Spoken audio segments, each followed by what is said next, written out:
Terakhir,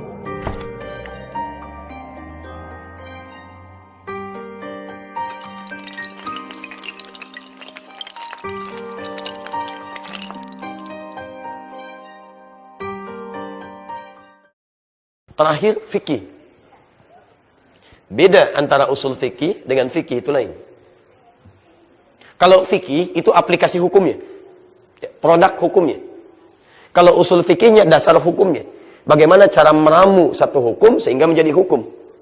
Misal, Anda menjadi dokter misalnya kan, ada bahan-bahan, ada resepnya, ada obatnya.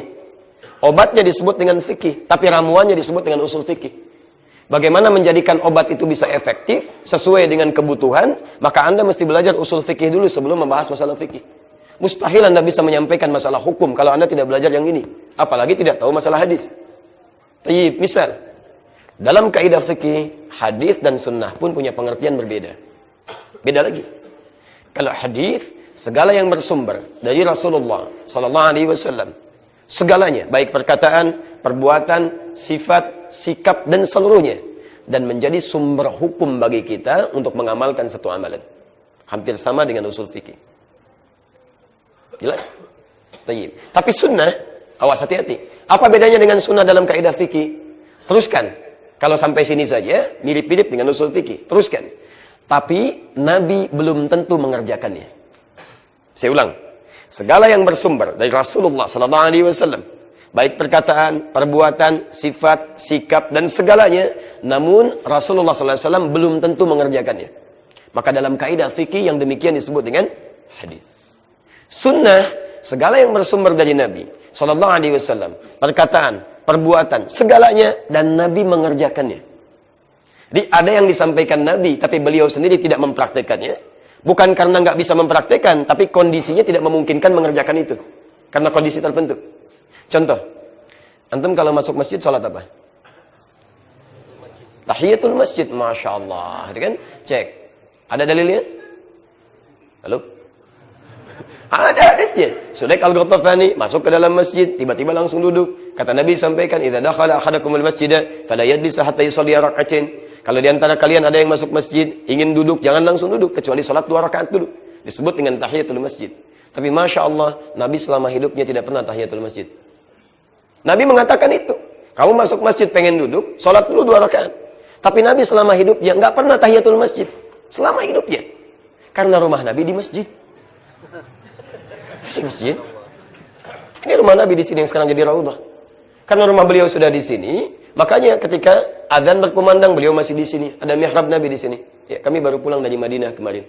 Dan insya Allah kita sudah punya liputan dan Allah berikan kemudahan untuk meliput di sekitaran raudhah. Kita sudah liput raudhah, area rumah Nabi, Masya Allah ya, beberapa area sekitaran itu. Nanti kita kalau sudah selesai kita coba tampilkan insya Allah. Ya. Ada 5 mihrab. Ya, di antaranya nanti ini mihrab imam, ini mimbar, ini mihrab imam, ini mihrab Utsman, ini Hanafiyah. Di sini ada Fatimah, di sini ada mihrab tahajud. Jadi kalau Nabi tahajud bukan ke sini, umumnya di sini.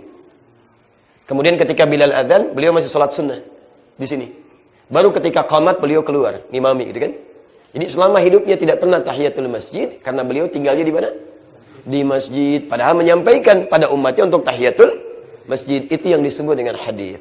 Bahasanya menjadi sunnah qauliyah, sunnah karena perkataan beliau. Tapi ada nanti hal-hal yang disampaikan oleh Nabi, Nabi sendiri melakukannya. Ya, Nabi sendiri mengerjakannya. Ya, misal, dalam wudhu misalnya. Ya, dalam wudhu, yang wajib wudhu ada berapa?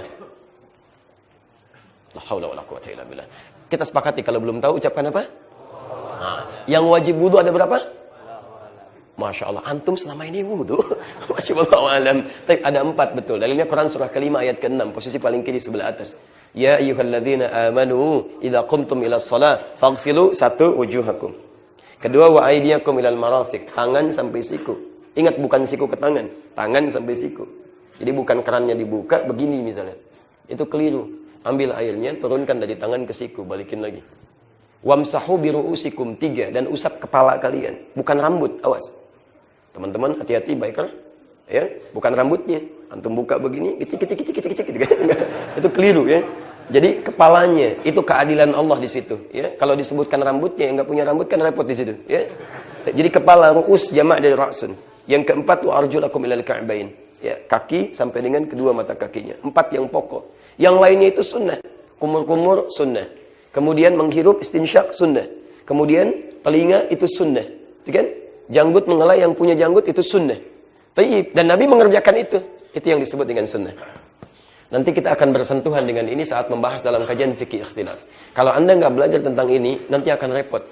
Akan repot. Ketika hadis dengan sunnah bertemu, mana yang didahulukan. Nanti kita akan pelajari. Setelah antum sholat, salam, assalamualaikum, assalamualaikum. Kan?